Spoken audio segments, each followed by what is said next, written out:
मैं गोरखपुर की रहने वाली हूँ। मेरे पति मर्चेंट नेवी में हैं। साल में बस 1 महीना ही घर आते हैं। घर में मेरे ससुर और मेरे देवर रहते हैं। मेरी सास नहीं है, ना ही कोई ननद, तो घर में मैं अकेली औरत हूँ।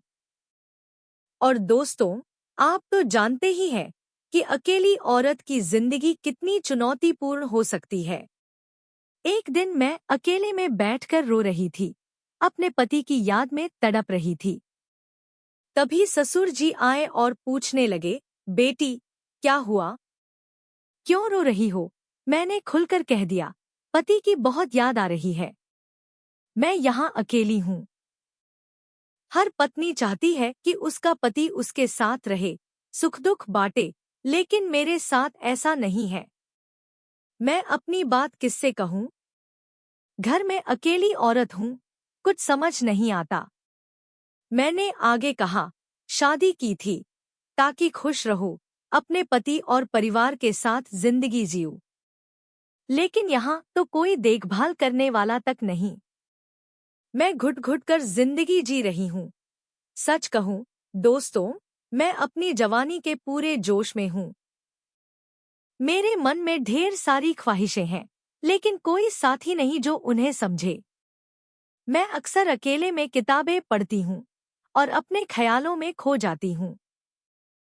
ससुर जी मुझे समझाने लगे, लेकिन मेरा मन बेचैन था। उनकी बातें मेरे दिल को छू रही थी।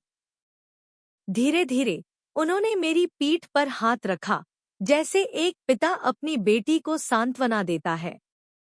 लेकिन उनका स्पर्श कुछ अलग था। उसमें एक गर्मजोशी थी, जो मुझे एक पुरुष की मौजूदगी का एहसास दिला रही थी। मैंने उनकी ओर देखा और उनकी आंखों में एक अजीब सी चमक थी। उस वक्त घर में देवर जी नहीं थे, वो ऑफिस गए थे। ससुर जी की नाइट ड्यूटी थी, वो रात को ऑफिस जाते थे। धीरे-धीरे उनका हाथ मेरे गालों पर गया। उन्होंने मेरे गालों को सहलाया और मैं सहम गई। मैंने कहा, ससुर जी, ये क्या कर रहे हैं? मैं आपकी बहू हूँ। वो बोले, मुझे पता है, बेटी।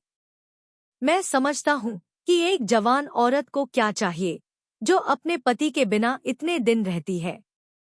अगर तू अपनी जरूरतों को दबाएगी, तो और परेशान होगी। उनकी बातें मेरे मन को भा गईं।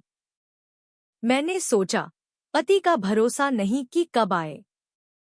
अपनी जिंदगी क्यों बर्बाद करूं? मैं चुप रही। फिर एक अनकहा रिश्ता बन गया। हमने एक दूसरे को समर्पित कर दिया, एक गहरे भावनात्मक बंधन में बंध गए। उस पल में मैंने एक अजीब सी सुकून महसूस किया, जैसे मेरी सारी तड़प शांत हो गई। हमने एक दूसरे को गले लगाया और उस रात हम करीब आए। हमने अपने रिश्ते को गुप्त रखा। लेकिन एक दिन मेरे देवर ने हमें देख लिया। उसने एक वीडियो बना लिया और मुझे धमकाने लगा। वो बोला, अब मैं ये भैया को भेजता हूँ। मैं डर गई। लेकिन उसकी नजरें मेरे चेहरे पर थी और मैं समझ गई कि वो भी मुझसे कुछ चाहता है। मैंने उससे कहा, तुम्हें जो चाहिए, बोलो। लेकिन ये वीडियो किसी को मत दिखाना। उसने मुझे गले लगाया और हमने भी एक दूसरे को समर्पित कर दिया। उस रात हम करीब आए और मैंने एक बार फिर उस सुकून को महसूस किया। अब मेरी जिंदगी बदल गई थी। दिन में ससुर जी और रात में देवर, दोनों मेरी देखभाल करते। वो मेरे लिए अच्छी अच्छी चीजें लाते, मुझे खुश रखते। कल ही मुझे एक सोने की चेन मिली। अब मुझे कोई कमी नहीं।